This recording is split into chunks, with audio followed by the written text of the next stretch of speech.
What's up guys, Ronaldo here and welcome. Now we all know Iovar is going to come to global sometime near the future, but today we're gonna ask ourselves the question, who exactly is Iovar, What can he do and how good is he really?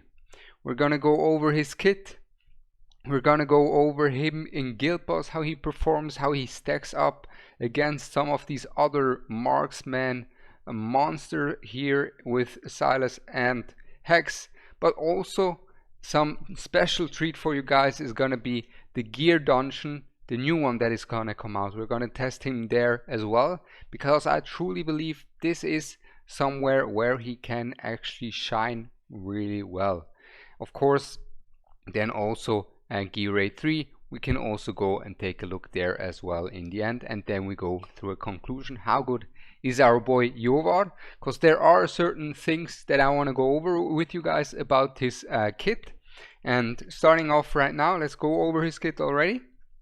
And we're starting off with his talent. It's going to be important to understand, and that is that he generates every 4 seconds one of these swords at the back, kind of like Gilgamesh from the Fate series, for the people that watch that anime, by the way.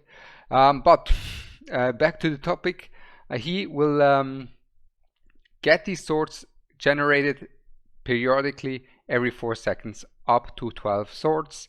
The more marksmen you have on the field, the faster he generates these swords, up to having one sword every 2 seconds, so doubling the speed up when you have 4 extra marksmen, which in my head sounds like you need 5 overall. You need him plus 4 other marksmen on the field to really get the max out of it. And on top of that, he will generate 1 sword whenever another marksman uses ultimate ability, which is one of his passives, right? Lethal Blade Storm. We gotta know that as well. Just for the generation, he gets 1 more sword when someone uses his ultimate. On top of that, his next 3 basic attacks get 30% defense shred. And that's not gonna be that crazy. These 3 extra basic attacks, defense shred, it's okay from reading through it, but it's nowhere the defense shred that the Silas gets. It's mainly about getting 1 more flying sword as well. So therefore, the more marksmen you use, basically, the faster he gets these swords. And his kit revolves around these swords, as we can all tell. And now his physical attacks, his normal attack, is basically just quite a standard attack. It's just a 2-hit, so he hits twice for 60%. If we take a look, someone like a Silas hits once for 120%, and Hex also once for 120. So his normal attack is basically also 120, but just 2 times a 60%, which is better to break some shield, to keep that in mind. And then his ultimate, we have to go over his ultimate, and his ultimate is a 2-parter basically. It's his ult and his passive that trigger together. So basically his ultimate is that he will consume all the swords that he has stacked up during the time where he didn't ult, right? He will consume them all, and when he has 12 swords, he will deal 60 strikes of 40% damage. So basically, I already calculated here for you guys. This will be a burst of 2400% his attack within 3 seconds. So quite a significant burst coming out of him if he has 12 swords. If we go for a linear approach, this means basically that he gets 5 strikes per sword. So if he only has 6 swords, he will have 30 strikes. If he has 5 swords, 25, and so forth, of 40% damage. And then that is nice and all, but that for an ultimate I don't think is enough, right? Of course, it's a low cost ultimate. Keep that in mind. It's extremely low, 500 cost. And it's 2400% burst. That's okay, but that's not enough, and that's what Moonton thought themselves as well. And that is why he has a passive that works together with his ultimate. And that is, upon casting his ultimate, his attack interval gets reduced by 20%, and each attack will deal 75% times 3. So not 60% times 2, but 75 times 3 for 10 seconds. If he used his ultimate with 12 flying swords on the back. So if he had his swords stacked up to 12, he will get this bonus effect not for 10 seconds but for 15. Keep that in mind. So if possible, you would like to use his ultimate if he has these swords stacked up. But if you don't have time, you can also use it faster because it has a low cost. Which means if we go take a look here, 75 times 3, that's quite a good damage output, right? That's quite a good damage output. That's 225% per attack, basically. On top of that, he gets his attack interval decreased as well. So that's nice as well, right? And of course, 15 seconds when he has 12 swords. And then we go over his skill, and then I will already go over a few pros and cons that I already came to conclude during the testing and that you will be able to see during the showcase. So his Lord skill is basically 15% flat, a bonus, and then his insane Lord skill, right? The insane part is, of course, he gets one more range for all the piercers, which is one heck of a bonus. Like, that bonus is so good, by the way. One more range for all the piercers is amazing. I have Erica, I can tell you, she's amazing as well, just already from that range. And Erica is an amazing hero, right? And so is Iovar in terms of the potential that he has. But really, his potential as a lord is even bigger than Erica's. Because if you look at it, when deployed, faction team members damage increases by 15% every 20 seconds, stacking up 3 times. So up to 45% bonus damage after 60-second field time. And that is massive, because if we take a look at someone like Silas, right? He's your main guy. Like, you're gonna probably use him anywhere in conjunction with lords that you have.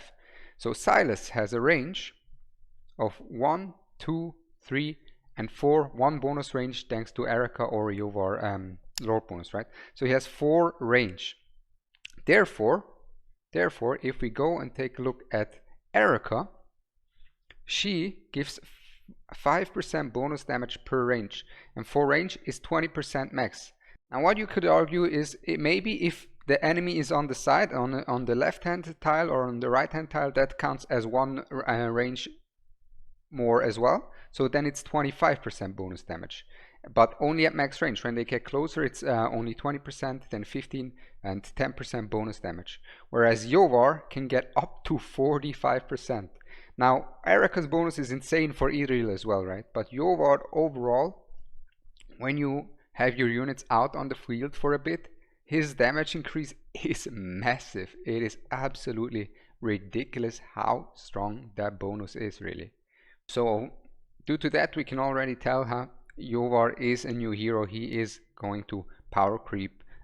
Slowly but surely, stronger heroes will be introduced, just like Iovar, right?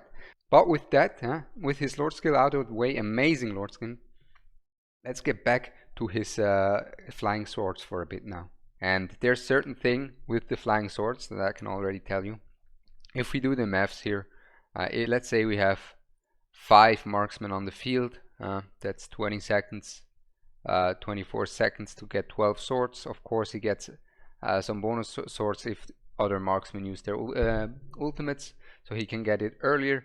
But nonetheless, from the testing I did, if you're gonna run him in a guild boss team, in which I'm gonna showcase you guys, you won't be able to get these 12 stacks of swords out, which means he will have to ult without getting full potential of his ultimate, because he won't get that bonus 5 seconds that he gets from here, right?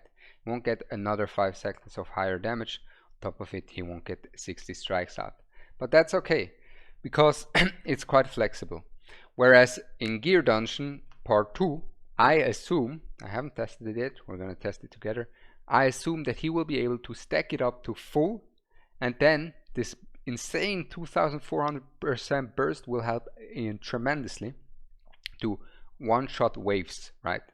Then let's go over his awakenings real quick. I think his awakenings are not gonna be something to write home about that much. It's mainly about his swords. So basically, after his ultimate ends, there's a 40% chance of generating 4 flying swords immediately. 5% more damage to airborne units than his A3. His ult duration, right, the passive basically bonus from his ult duration isn't 10 seconds but 15 seconds, so that's nice, and can get up to 20 seconds if you have 12 flying swords while activating his ult. Now A4 pretty weak, and then his A5 when deployed immediately obtains 12 flying swords, so he basically has a fully stacked ultimate ready to go. But that's his A5, and whereas a Valderon has pretty much the same thing. He has his ultimate deployment fully ready up as well, more or less at his A1, right?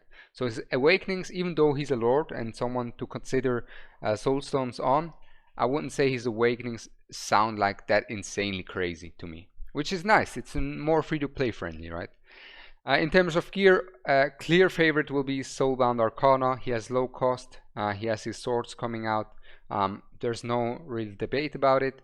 Of course you can go for a Ageless Wrath as well, of course you can go for other sets, but the set that you want to aim for is going to be the best set in the game, and that is going to be the Soulbound Arcana. You want to aim for different stats depending on the content you're fighting, of course, but mainly you want to basically have like double the attack, around 200 to 300 attack speed, and between 200 and 300 bonus crit damage. That's kind of what I recommend for pretty much all the DPS, mainly pretty much all the DPS. Of course, depending on the content and the DPS, it can vary, but this is just a basic threshold that you can look for. Now, what you can already see is his attack is actually quite high for a marksman as well. That's something to point out as well. Is that he has quite a good attack compared to other marksmen, like Hex has 3.8, right? Silas has 3.7, he has 4.2, which is nice. And also Sark at 3.8. Alright, and then in terms of the artifact, I'm just gonna run a Spirit Siphon here. Pretty standard, more or less.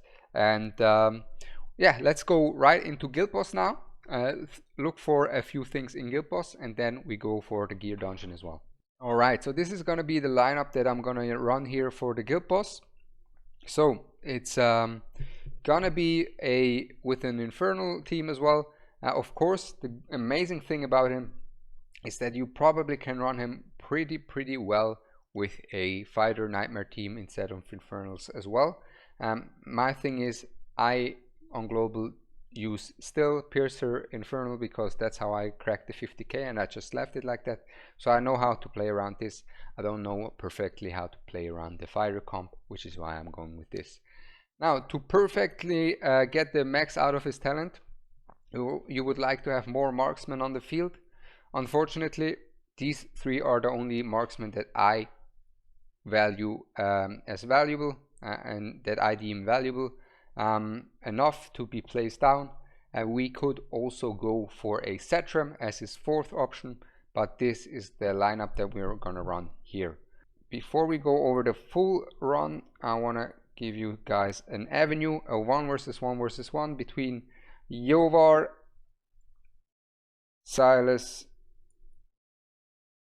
and Hex, to see like how well do these guys stack up against one another in terms of single target damage output.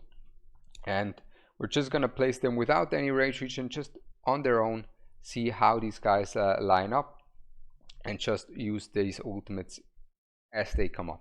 Just a small reference on how well these guys perform, and then on that note, after we see this, we will be able to actually go and make our lineup as well for the full run after. As you can see, Iovar's ult cost is extremely low. He gets it up extremely fast. It's just 500 cost, and you will be able to see here his swords. Now he has 3 swords, right? 4 swords, and he slowly gets them up. But as you can see, his ult is already up, and he's at 5 swords. So he's far from the 60 swords that he can, 60 hits that he could get with 12 swords on the Guild Boss. So for Guild Boss, he can't really get the max out of his ultimate, right? But we're gonna just go for it until the next shield, and then we will see how much damage did all of these 3 parties do. and we're gonna wait here. We're gonna pop, pop, pop, just like that, and we can speed it up now. Other than Dolores, we're not gonna use anyone to influx our rage.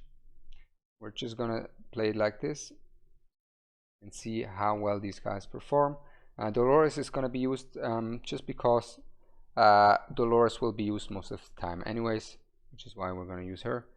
And now we are at the next shield, and this is where we stop it. This is where we want to take a look at how much damage each body did. And as you can see here, this is actually a bit of a different result that I had before. But as you can see, Iovar is extremely strong. He may not have as much damage as a Silas or a Hex, especially in the full run, but he does a lot of damage, just not as much as these two. And the good thing about him is his ult is really low cost, right? And because his ult gets more value, even though it takes longer for it to get ready, because the more swords, the more value you get out of his ult, right? And now we're going to go over the full run, and you're going to see what I'm going to do here to get these placements down properly. So we're going to place these units down like this. Give every major contributor an invic buff, of course.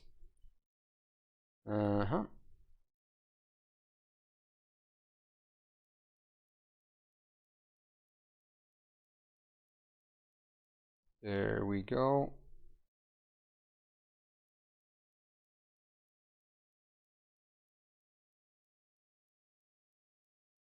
Hold on, I need to focus, and then I explain the placement of Iovar as well.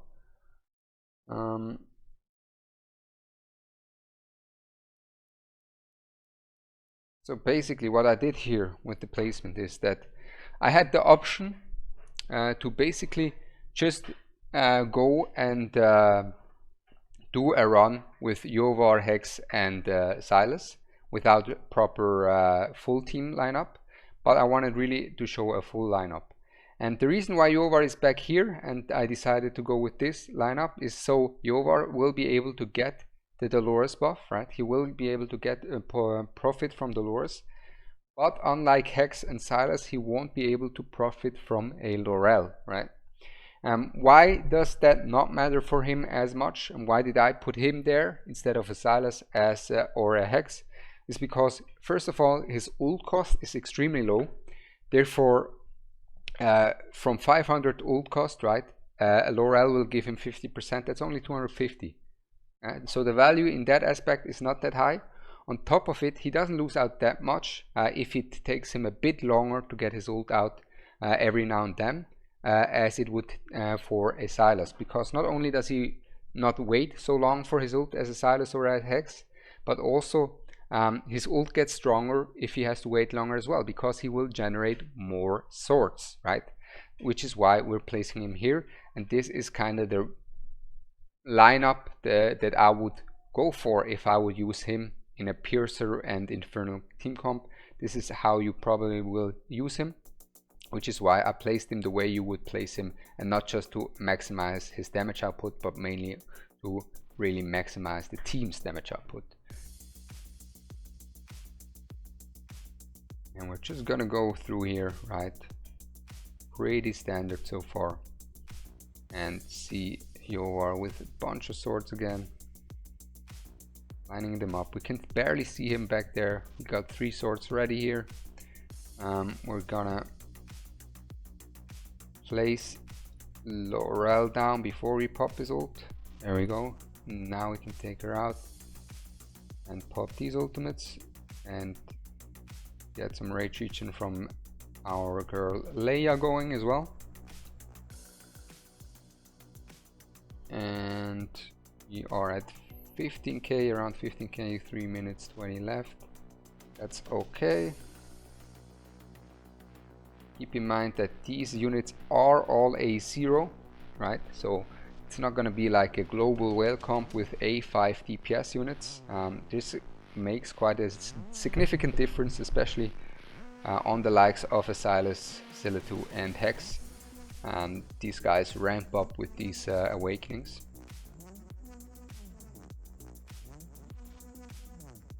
And again, we're gonna wait with the Silas ult until Laurel is ready.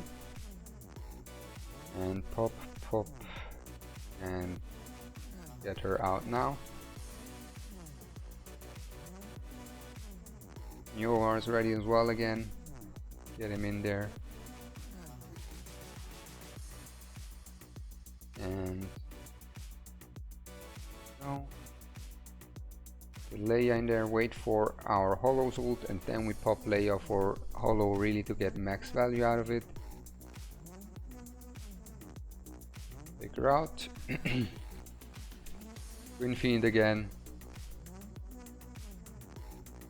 And yeah, Iovar's ultimate is just extremely low cost.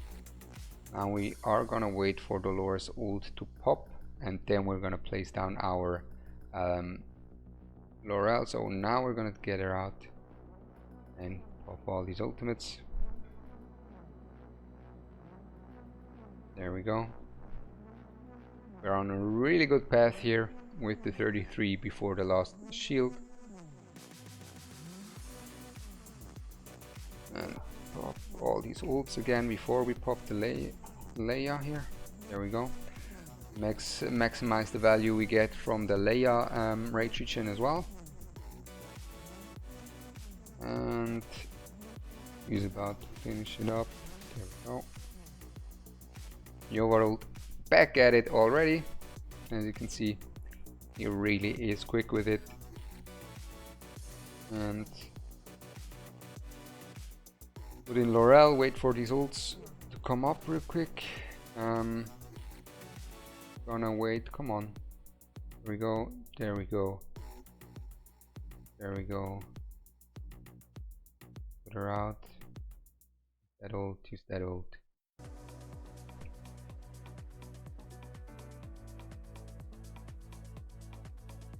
And Silas is also about to be ready. There we go. Iovar again.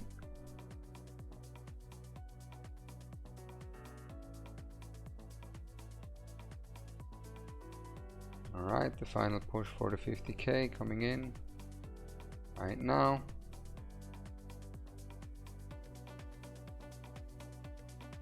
Should be 50k easily actually though. Thinking about it.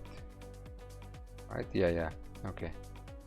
Because that would be weird. If we wouldn't get hit 50k with that lineup, it would be weird, not gonna lie. Just to get a bit more damage out, we're gonna pop this and that. And let's see, the run is done. He can't get one more ult out. He can get a few swords actually. 52k. Let's see how much damage did Iovar do. How much did the other guys do? So 52k is done. It is basically, let's see. Okay, I forgot to gear the Twin Fiend properly as well, so it's fine. But as you can see here, overall, he does well. 80 million is good. Of course, he doesn't compare to the likes of a Silas, Silas and Hex, or even a Zillitu, especially if these guys on top here have awakening states, start rampaging through, right? But he's decent, and the main thing is that he really gave these two a lot more damage, right? He gave a 40% bonus damage output through his Lord skill for most of the fight, pretty much. So this is gonna be one major contributor that you have to factor in. Not only does he deal good damage, but he boosts these two into oblivion. So if you have him, and if you have a Hex with a few awakenings, maybe Caprice of Sutra, I think he's gonna be extremely strong. And this 80 million is already enough for me to tell, okay, he has a good enough kit for him to be placed down in different pieces of content, for him to actually get value out of his Lord skill. And this is what we're gonna do. This is what we're gonna do now, and that is we're going to gear Dungeon 2.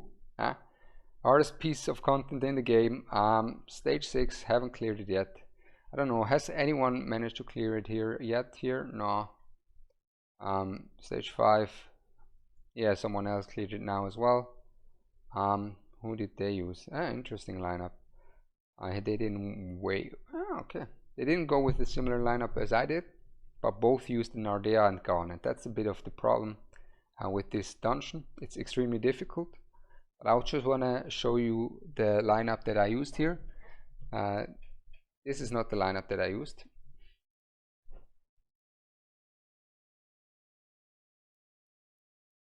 As you can see, the lineup that I used here is pretty stacked, and it's gonna stay stacked. Don't worry about that, but it's one of the hardest pieces of content, and I want to see the strength of Iovar, and for that we're gonna replace Erica with Iovar here, and we're gonna therefore be able to take out our Hatsut and place someone else instead of Hatsut in there.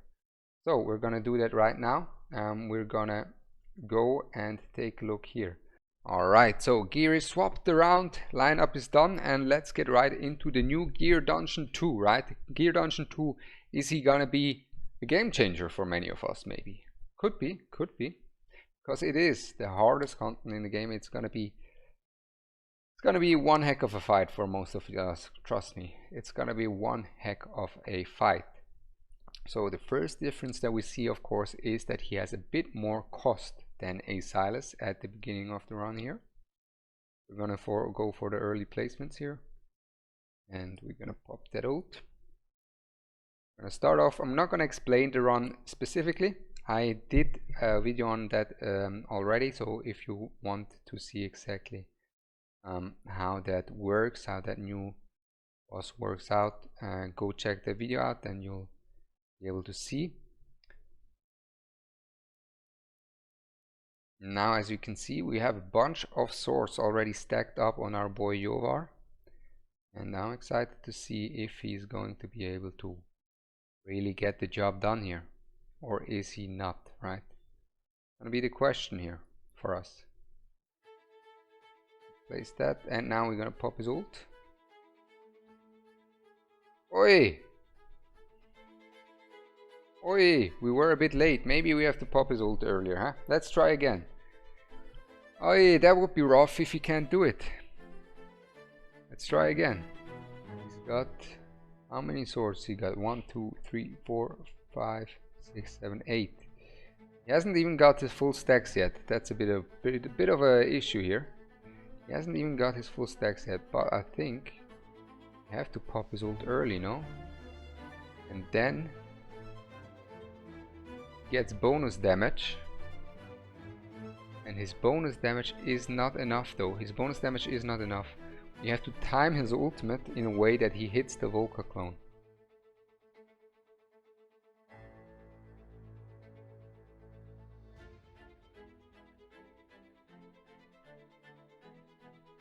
His ult takes an eternity actually. Can't get the job done. He needs a bit better gear, I guess. Needs a bit better gear here. But let me show you guys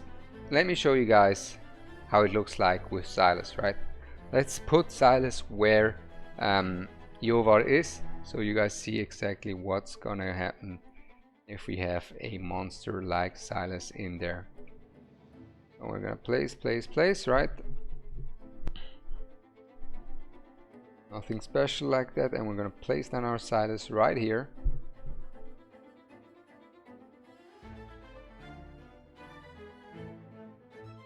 Then our Lily here.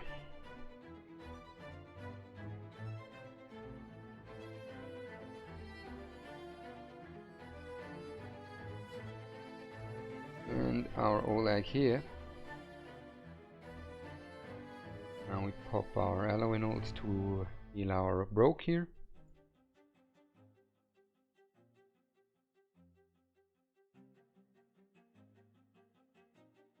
Now you will be able to see how Silas deals with this.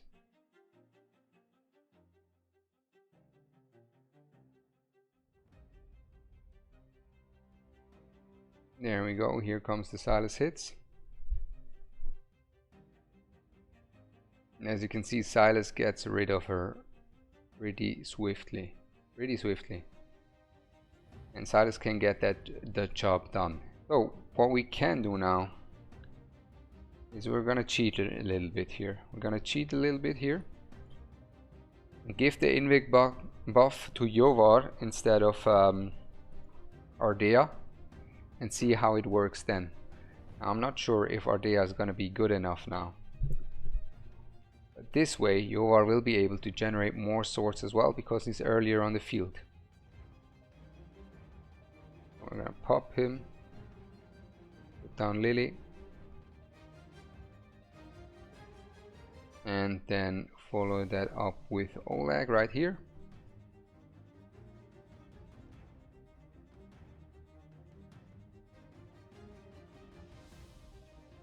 And we wait until he starts hitting the maiden, which is now.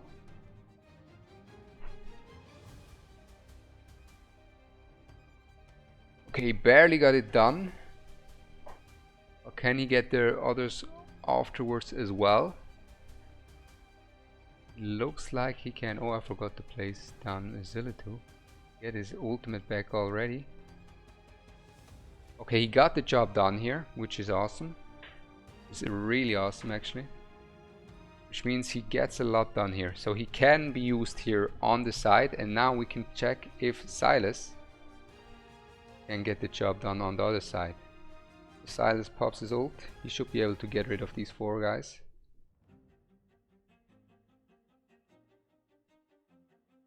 Gonna get rid of Zillitu, plays down Arrogance.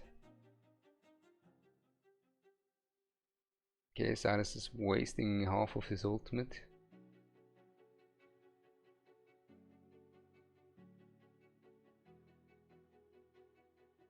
And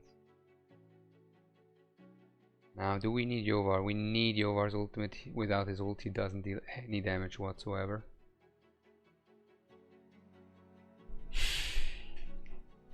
Yeah, what can I say? What can I say, guys? Like, you can kinda make use of him, right? Let's see here. Is he gonna be able to get the job done with these sides? Ah, okay. If Silas here gets the job done on this side. Okay. Alright, so basically Silas gets the job done here. So Silas can be used here instead of a Hatsut. And if you do it right, you can use Iovar here instead of Silas, therefore, because you have Silas somewhere else, right? And it can be it can work this way. It can work this way actually. If you just don't mess up the timing with the Silas ultimate as I did at the beginning, you will be fine. Will be fine then. So there's that. That's actually really good news. That's really good news. So Iovar actually works.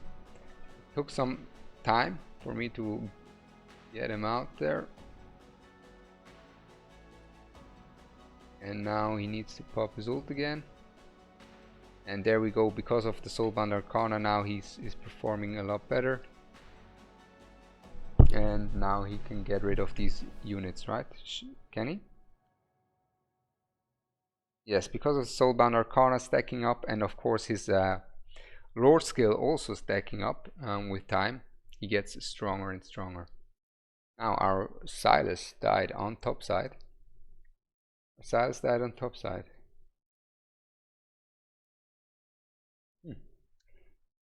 Is there gonna be a problem? It will be. It will be. Because now the bloodbath will be too strong.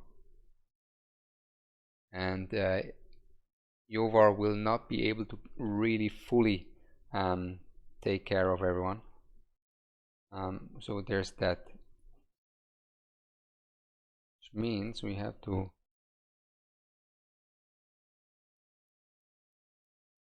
do this. We have to do this. We have to wait here until the explosion. There we go. Do this. Pop Iovar ultimate. How well does he do it here? On the side lane. Okay. Basically, if Silas survives there, he can do it. So that's the main thing that we wanted to look at. It's okay if we failed this run. I've tried many things. Alright guys, I tried it again, but somehow the audio is, I don't know, it didn't record my voice. but I tried it a few times and it works the way I did it. If Silas doesn't die there on top, you just need to give Silas a bit more HP so he survives there, or you have a better healer there as Lily, or have better stats on your Lily, so he survives there, and you will be fine. And Iovar can actually be taking that spot, and that helps a lot for everyone that doesn't have a hot suit. That could already help. And on top of it, more damage for your Silas is always good for your hexes. He is really a good unit. He has a lot of burst. Is he gonna be as good as someone of the likes of a Silas? No, he's not, of course not. But in terms of a Lord, he's amazing. And you cannot compare a Lord to a normal unit, because a Lord brings a lot more to the table than just damage, right? And we're gonna go for the gear rate 3 real quick and see exactly what I mean by that. So we're gonna leave that, put that in here, put that mad light in here, and yeah, let's just go and take a look here at how he does here in gear rate 3, also against a Silas.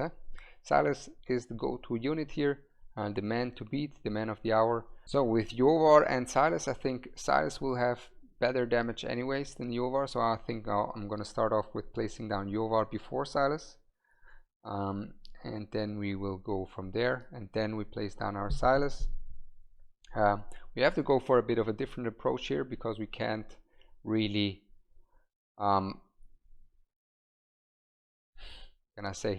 we can't really get a cost generator out that early, because otherwise Silas will have too long with his ultimate to get ready. And now we get the next marksman in here, and he's gonna gonna pop his ult here. Silas will also get a Invic buff now, and that's fine if she dies. Completely fine, actually. It's okay if the left hand if the left hand side goes through at the beginning here. It's mainly about Silas and Iovar against the boss. We're not gonna go for like throughout the full run, right? Just gonna see how well these guys line up. And Iovar again has his ult up. Gonna pop that. Can pop that. Do this and this and this, and then just see how these guys go.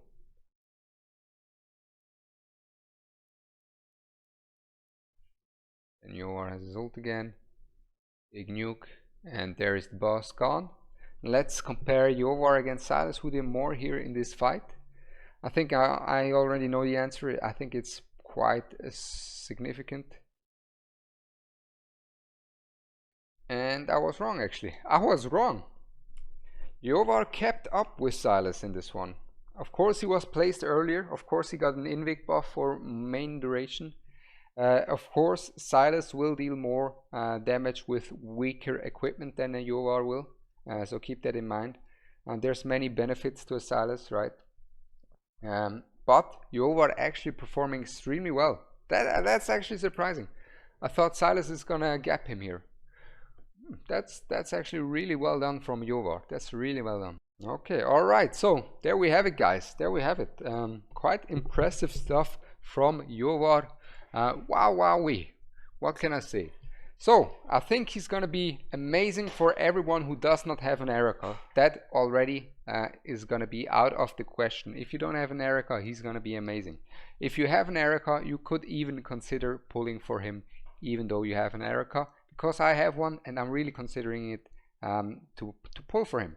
Because as you were able to see, Gear Dungeon 2 is gonna be extremely difficult, and someone like the likes of a Iovar might actually be a solution in certain comps, in certain areas of the team, because his not only his damage is good enough to be able to hold lanes on his own, like the Silas does, as you were able to see, but also because his Lord skill will have a lot of value. His Lord skill will have a lot of value, and might be able to enable someone like a Nyx, right? Someone like a Nyx to replace someone like an Ardea, because then Nyx will have insane bonus damage of 45% bonus thanks to his lord bonus, right?